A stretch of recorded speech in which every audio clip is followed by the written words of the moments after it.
I'm Sarah Smith. I'm a horticulturist here at Rogers Gardens, and thank you so much for tuning in. I just had to do that because this plant was so big and beautiful, and I thought, you're not going to see me behind this, so I figured I'd do a pop-up on you. So I am talking about the plant of the week. Can you tell what it is? It's Senetti. Senetti is a very interesting plant, so I'm going to talk a little bit about the history of it. The name of it's very kind of interesting. This is a really fantastic plant for this time of year. This just screams spring.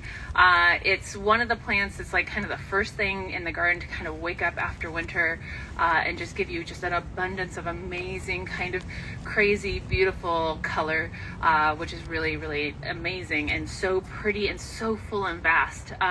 One thing that I absolutely love about these flowers is around sunset, they seem like they're glowing. There's something about that kind of winter, spring sunset that we always get here in Southern California at this time. You walk outside and the clouds are all pink and just super, super pretty.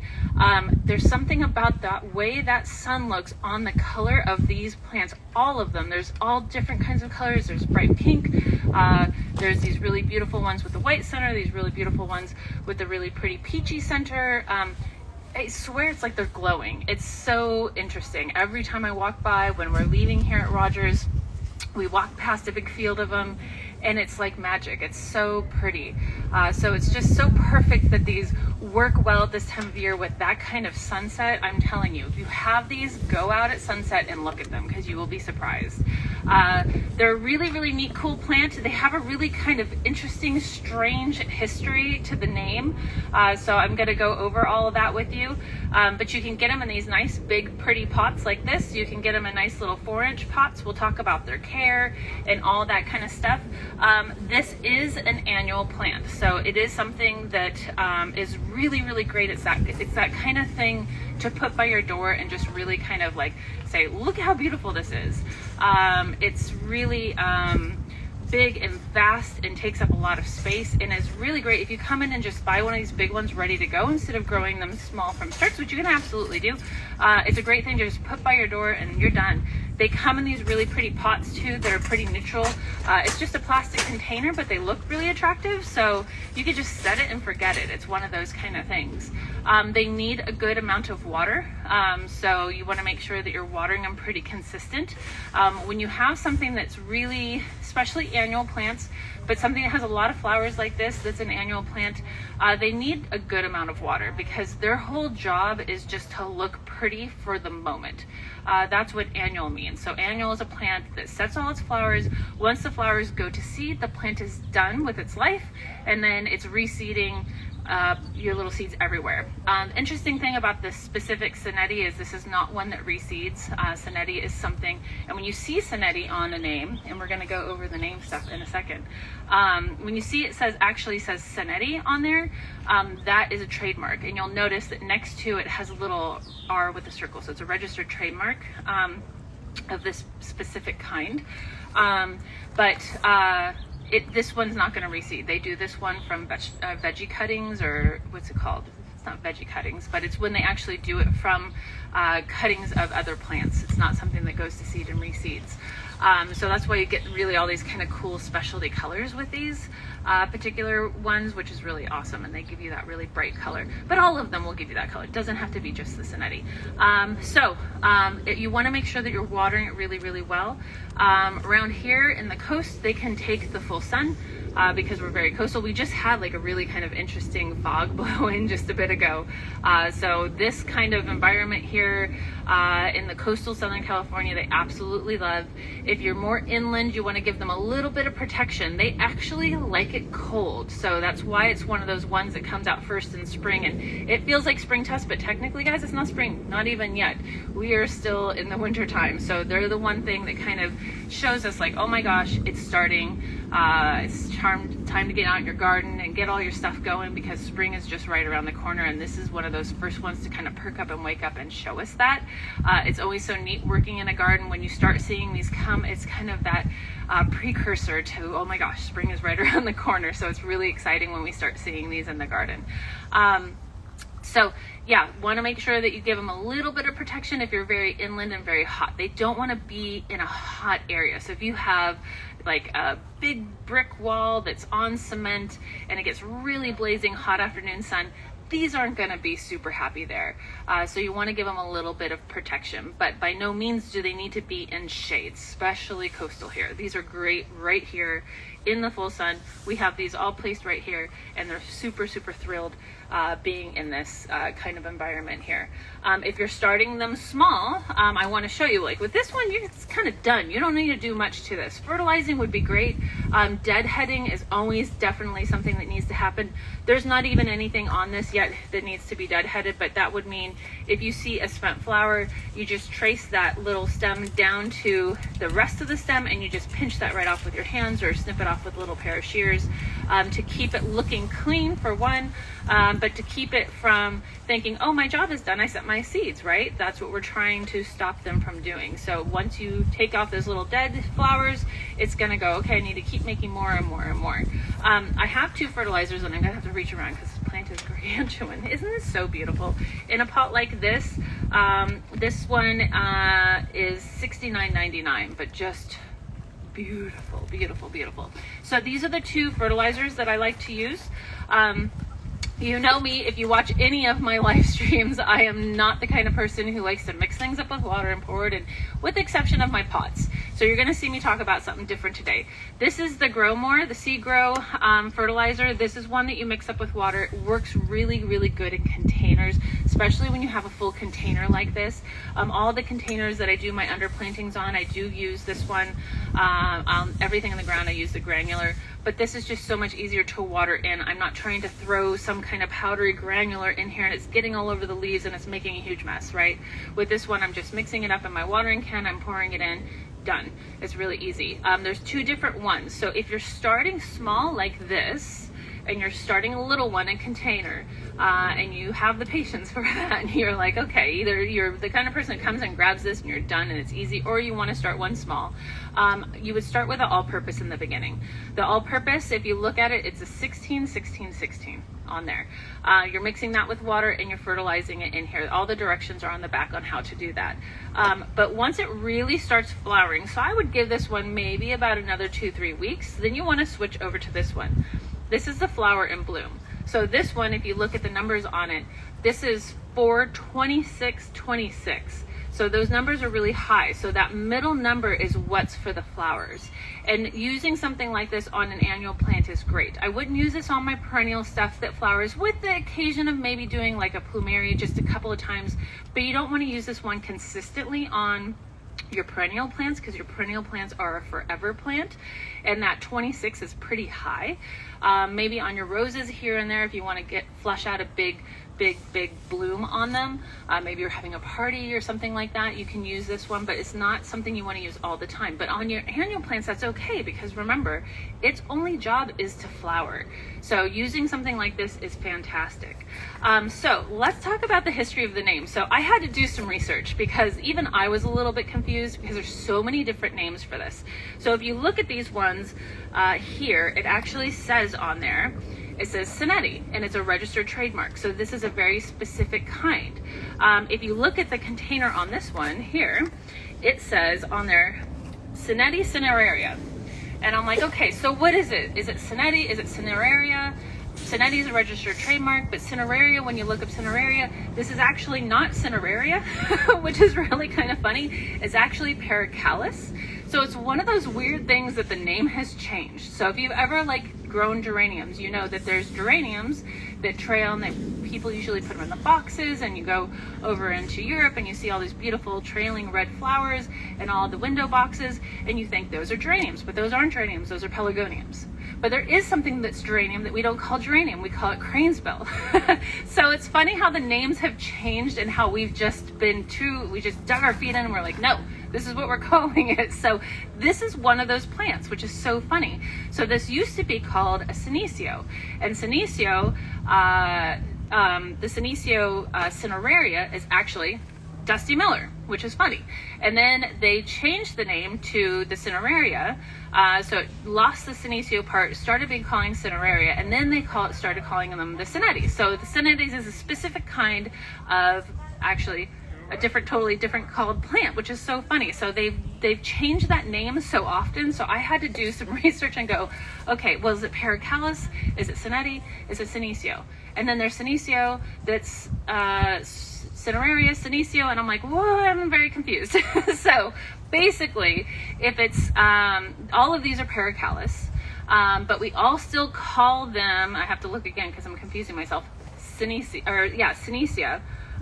But this is a specific trademarked type, which again is not one that you can grow from seed. So the name of it's just so super crazy. And I was getting confused. I was like writing all these notes. My notes looked like I was trying to solve a murder. It was just interesting. I had all these lines going all over the place trying to remember it.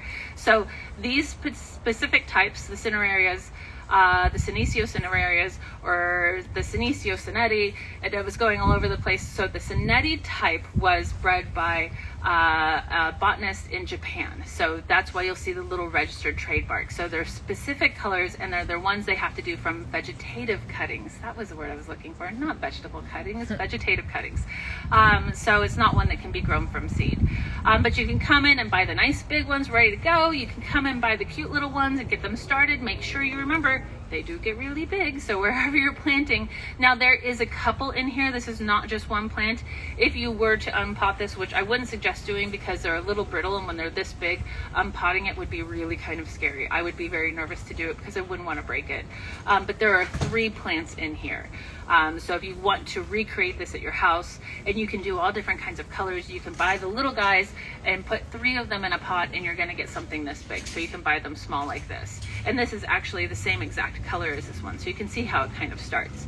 And we also have a really beautiful one from Annie's Annuals too that's really gorgeous. That's a really interesting, neat color because we've got Annie's Annuals in again. So that's really exciting. So we have all different kinds of colors, all different kinds of varieties. If you have one of these, make sure you go outside when the sun's setting because I swear they glow, they pop. It's just absolutely fantastic. So now that we're all educated on the name of this plant and you know the history of it, it's pretty easy to take care of, really likes to be in well draining but fertile soil. That's pretty much all you have to do for it. So great in pots, good in the ground too. It doesn't have to just be in a container. So it's a really beautiful plant that really kind of screams, oh my gosh, spring is actually coming. So it's really fantastic. If you have any questions, we are live, so of course you can always ask all those questions there. And if you came into this a little bit late and you're not watching it live, you're watching it posted, add your questions down below and we'll do our best to get to those questions for you too. So don't feel like you lost out because you didn't watch this live. But do we have any live questions? Yes, we do. Yeah. The first one is it deer resistant? No, it's not. So I do notice that the bunnies don't go for this. We do have them sitting on the ground. We have to really learn. Sometimes even things that say that they're bunny and deer resistant, I found are not. We had something just recently planted called Snow and Summer. It's a little ground cover. I can't, because I have so many botanical names running through my brain, I can't think of what that one is. But it said that it was bunny resistant, and I planted, well actually Suzanne planted it. You know Suzanne, she does the other live streams here. And then I walked over and I saw it the next day and it had been eaten by bunnies. So they were totally wrong. Also, a hungry bunny will eat just about anything. Same thing with deers. This is not something that I think would be particularly deer resistant. You might want to look that up, but I'm going to say if you came in and asked me and I didn't Google it, I would say no, this is not one of those things. The bunnies don't seem to go for it, but this looks like perfect lettucey deer food, doesn't it? I would think the bunny or the deers would have, it'd be like a sushi bar. They would love it. Anything else? Yes. Hello? I have this and it didn't do well in full sun, but did better in partial shade. Yes. So do you suggest partial shade? Yeah. So the more inland you are and the more hot your area is, for sure. So here, because we're so coastal and we've got such a crazy marine layer going on right now, and we even have like some fog rolling in, they're really good out in the full sun here. But if you're more inland, you want to make sure that you're not getting it full hot sun. They're delicate. I mean, you can just look at these and tell. You can tell that they're fragile from being like jostled around, but they're definitely a delicate plant that likes a good amount of water. And if you're putting them on concrete in a container, that's when you really want to start thinking. Even if you're coastal, like we have it sitting on the gravel and it's good, but if they were sitting on hot concrete, the pot's going to heat up really quickly. This has a lot of roots in here. It's going to heat up a little bit too fast. So you want to make sure that you're not doing that. They like cool temperatures. This is a cool temperature plant. That's why they flower right now when we're still technically in the wintertime. So they like that cool temperature. By no means am I saying that they like cool temperatures where you can put them someplace where you're getting frost. That's not the case, but they like the cool temperatures here. They like those cold night times. They like those cool, damp. I mean, this is all dewy. I don't know if you can see how pretty it is, but that's not from watering. That's just from all the dew that we have here because we're still really cold and really cool. It was 50 degrees when I got here this morning, and that was 8 o'clock. So it's cold here still. It's warming up now, and I can feel it. I've got my scarf on, but I'm like, oh, it's going to get a little bit warm. But yeah, inland, definitely a little bit of shade on these guys and protection. Can you say the name of the plant again? Okay. So technically it's a paracallis. So if you came in and said I want a paracallis, I'd be really impressed because nobody actually calls that, right? So this is a Cineraria, but this is a Senetti type Cineraria. So if you say Senetti, if you say Cineraria, you're good. I'll know exactly what you're talking about. If you say paracallis, I'd be really surprised, and I would definitely know that you watched this video. So the Senetti type, you'll notice there's always a trademark next to it. So it's a very specific type, and it's the one that most people actually grow. So it's a trademarked, it's a varietal type. So it's actually a paracallis, but you can come in and say Senetti, you can come in and say Senecio, and you're good. We will absolutely know. If you say Senecio Senetti or Senetti Senecio, I'd be like, wow, you really know what you're talking about. So it's a paracallis. This type is and I have to keep looking down at my thing. It's a Senetti, but it's a Cineraria. I said Senecio. See, I'm getting myself confused too. So Senetti, say Senetti, or say Cineraria, and you're good to go. Sorry, do we sell fruits and vegetables here? We do, absolutely. And we even have citrus. If you are in the Southern California area, you know that that's really hard to find. There is a citrus quarantine happening right now, which has been going on for quite some time. I think a lot of people don't realize it's happening. They're just noticing that they're not seeing citrus in some of their local garden centers. We are luckily enough not in the quarantine area. It's just dumb luck, honestly, that we're not in the quarantine area, so we can sell citrus. We just got in a ton of fruit trees. I've been watching them bring stuff in. Blueberries, tons and tons of caneberries, blackberries, raspberries. We just got some pomegranates in. We have a lot. We have espaliered apples. We have a good amount right now. So this is time for sure, because that stuff's hard to find, especially the more specific things like the espaliered apples and stuff are a little bit hard to find. We have a lot of the dwarf type stone fruits, which are also really difficult to get a hold of. So we have a lot of that right now. I've been looking at some of the dwarf apricots and thinking, where can I put that? I kind of want one of those. My yard is so jam-packed though, I just don't have room for it, but I'm thinking maybe I can remove something and plant one of those. So yeah, we have a lot of stuff. Tomato Mania is coming up pretty soon, which is really exciting.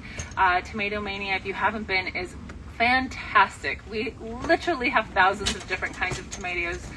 Every year I tell myself I'm going to rein myself in and not buy too many. I keep saying it to everybody, trying to make sure someone holds me accountable for that, because every year I do probably like 12 or 15, and I really truly only have room for maybe 9, and not even, that's even pretty tight. But yes, that's going to be at the end of February into March. And then right now it's the time for all your cruciferous vegetables, all your green leafy stuff. So your cabbages, your kales, your broccolis, really good time to start seeds of radishes and carrots and stuff too, because it's not quite time for your peppers and tomatoes and eggplants and zucchinis. Those are summer things, so we're still winter stuff right now. So in fact, I just planted some more broccoli because I harvested from my first round of broccoli. So all of that kind of stuff right now. But we got tons of different herbs. We got my favorite pizza thyme in, which is literally thyme called pizza thyme, which I absolutely love. It has kind of an oregano-y vibe to it. It's great. Nice big leaf, so it's easy to harvest from too. So yeah, we've got tons of that. So come in and look for that right now, and make sure you don't wait too long because this stuff sells out fast.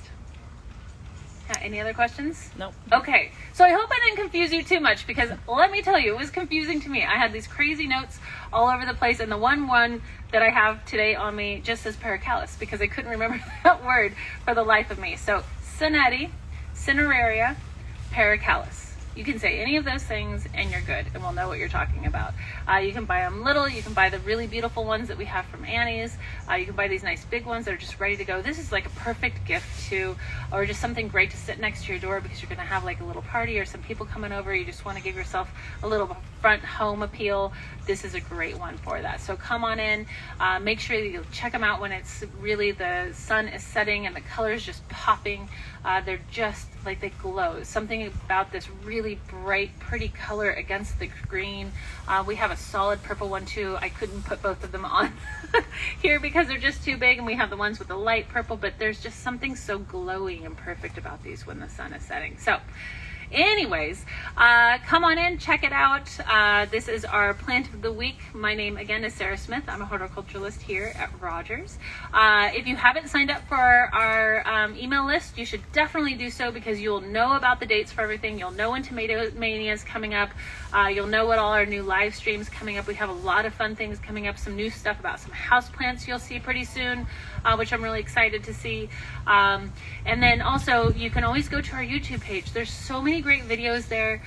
We post the lives there, but we also post really beautiful videos where we walk through and tour the nurseries. We talk about table settings. We talk about event planning, flowers, patio furniture, all kinds of stuff. You can get really specific stuff about certain plants. A lot of great sweet pea information because it's sweet pea time. You can find lots of beautiful stuff there too. So with that, I'm going to sign off and say be well and be safe and happy gardening, everybody. Bye.